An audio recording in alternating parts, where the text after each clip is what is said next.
ټول نه وړاندې خو زه د ډایرکټر صاحب انتهایي مشکور یم چې هغې موږ ته په سنګل ریکویسټ باندې چې دی نو هغه دا هر څه پرووایډ کړل موږ ته، دا کورس تقریبا چې هغې کمپلیټ کړو. هغې نه پس زه د اے سی صاحب انتهایي مشکور یم چې ډېر خپل قیمتي وخت یې موږ له خپل ټایم راکړو او زموږ دا وخت چې دی دا قیمتي کړو. ګرافیکس ډیزاینینګ دا یو انتهایي اهم کورس دی. دې کې دا ټایم چې دی دا خو انتهایي شارټ دی.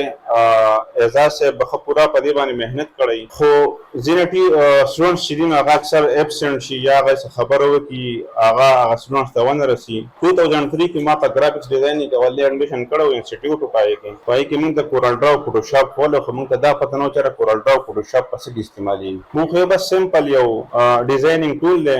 هغه وخت کې دا کانسپټ دومره و هم نه. بیا زما یو ملګری و هغې د ګرافیکس ډیزاینینګ ډیګري چې دا لاهور نه کړې وه، نو هغې لګیا و په دې فوټوشاپ باندې هغه ویب سایټ ډیزاین کوو. نو هغې ته ما ویل چې یاره فوټوشاپ کې هم دا چل کېږي؟ هغې فوټوشاپ کې خو دا زه ډیزاین کوم. په 50,000 روپیز هغه په هغه وخت کې پروجیکټ اخیستی و. دا د 2012 خبره ده غالبا که د 13 خبره ده چې ویب سایټ ډیزاینینګ چې دی صرف دا فرنټ اینډ چې کوم ډیزاین کېږي هغه په 50,000 وي چې ما پروجیکټ اخیستلی دی. نو دا انتهایي یو اهم ټول دی.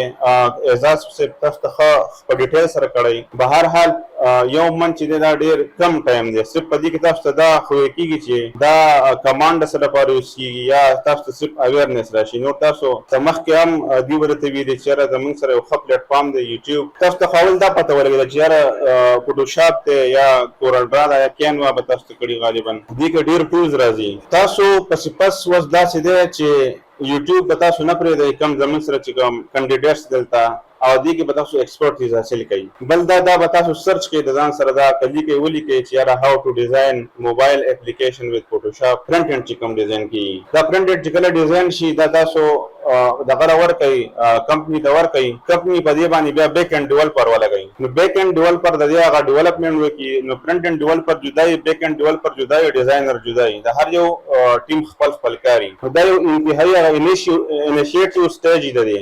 انیشیل سټیج دی. انیشیل سټیج کې دا راځي چې دا تاسو څنګه ډیزاین کوو او تاسو کمپني ته هغه پروجیکټ ورکو. هم په هغه بیس باندې هغه اکاونټ هغه رالي، هغه ډیزاین رالي. نو دا یو ډېر انتهایي اهم ټول دی. خپل پرسنل یوز کې هم راځي. بل دا چې کوم تاسو ویډیو ایډیټینګ شو یا نور ګرافیکس ډیزاینینګ شو یا آیکان ډیزاینینګ شو، هر څیز په دې کېږي. لکه زما چې په خپله څه پکارېږي فوټوشاپ یا کورل ډرا، زه په خپله کښېنم آیکان مې پکاري، په خپله آیکان ډیزاین کوم خپل سافټویر له په خپله باندې. زما په خپله کمپیوټر ساینس ډپارټمنټ دی، سره سره ما ډسکشن کړی په دې باندې.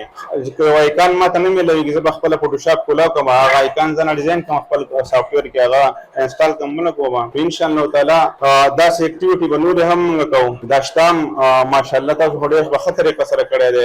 دوی ما سره ډیټا شیر کړی اعزاز صاحب. نو زه ستاسو نه دا امید لرم چې دا به تاسو مخ په وړاندې بیایي.